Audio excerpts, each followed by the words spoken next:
Yeah, hi there, this is tuxaucher.com again. Welcome on my video. In today's little video, we want to take, let's say a quick look on the new Luminar extension that is Focusstacking AI.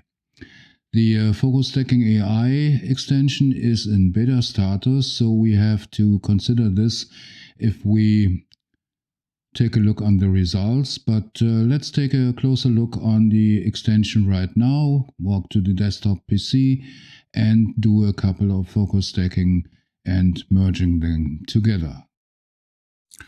Okay, we got here the Luminar beta version where you can install the focus stacking extensions. You see here the window, and you reach those extensions with the symbol over here.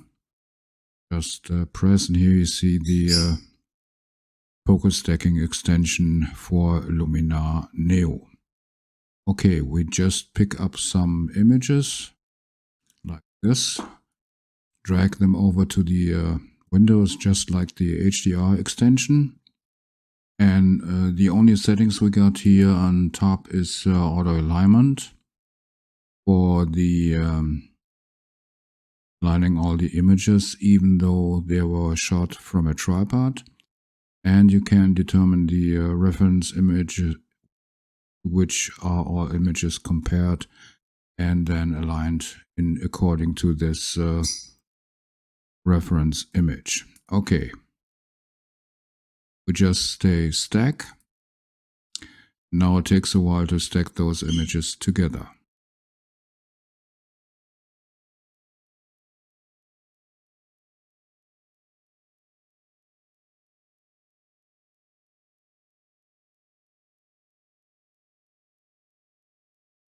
So it's now stacking together the images, resulting in the final focus stacking images. And just like with the HDR merge extension, they are automatically put into an album focus stacking, as you can see over here.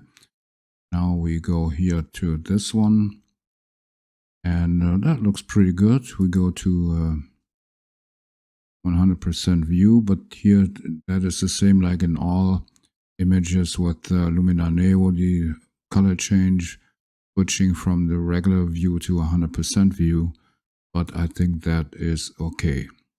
Okay, we close Luminar NEO, and now we do the same in Helicon Focus as a comparison. Mark those raw files, put them over to Helicon Focus,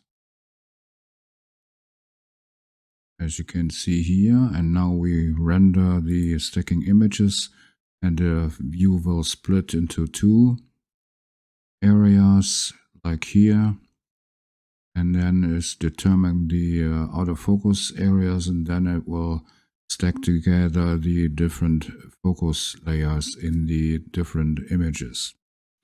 Here you can see this process, and now we got a final image, which we could save either to TIFF or DNG from Helicon Focus. As you could see, the Focusstacking AI extension is pretty easy to use. You only have on the settings side the alignment of the different images, and can of course choose the reference image, and if you like, you can reduce chromatic aberration in the different images, or in the resulting images, better to say. The results are pretty good for an easy to use focus stacking extension like this one, and even compared to Helicon Focus, which is my favorite stacking app, the result looks pretty good on this side.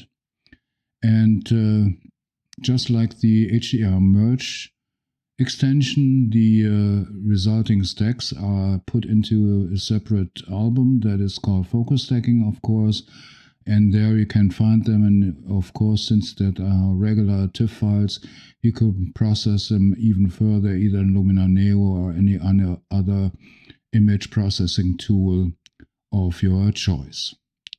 The only thing, and that is even too bad for a beta status program, is the time needed for merging those stack images together. Just for a comparison, the Luminar NEO took for 22 stacking images over 2 minutes to merge those images together to a TIFF file, while with the Helicon Focus this is done in around 18-19 seconds. And I did even an example with 45 images in this stack, and that took Luminar NEO with this extensions over 5 minutes to merge those images together to one TIFF file, and that is it's pretty bad result even for beta starters program. So Skylum will have to heavily optimize the speed of this extension before it is quite usable. As I mentioned, the results are pretty good, and I'll show you here a side-by-side comparison I did with Photoshop on the different images. And if you compare the Luminar NEO and the Helicon Focus results, you might as well just see minor differences in smaller details and so on. So that's pretty good. And since the extension is or will be sold for 49 euros, that's quite a good price, I think, because Helicon Focus will cost you at least 55 euros a year, or over 200 euros as a lifetime license. So that might be a pretty good choice. And if you do Luminar NEO in a subscription model, you get the extension just on top of it. But when I did the side-by-side comparisons for Photoshop, I recognized that every image done with the Luminar NEO extension was smaller in the dimension compared to the image resulted from Helicon Focus, and comparing this, almost all the images are 200, 300, 400 pixels smaller in width and in height in Luminar NEO than compared to the same resulting images in Helicon Focus. So for a test, I just did the same image in Luminar NEO, but this time I disabled the auto alignment feature, and of course I got the same resulting size as the Helicon Focus image, but then the parts of the images merged together seem to pretty much shaky, as you can see here. That is horrible. The image is not usable, but I think there Helicon Focus does just the better job, at least at the time of this comparison now. Okay, though Skylum will have to do a lot to do in optimizing the speed and the results of the extension Focusstacking AI. If you have any questions to this or to the apps I mentioned, like Luminar NEO, Helicon Focus, or Serene Stacker, you might as well place them in the comments or in the comments to the corresponding blog post. And if this video was a little bit helpful to you, you might think about placing a like on it. And I surely would appreciate that you subscribe my channel, but then don't forget to hit the bell so you get a notification every time I upload a new video. Okay, that was my little review on Luminar NEO Focusstacking AI extension. And all I have to say is till the next time, ciao, tux oche.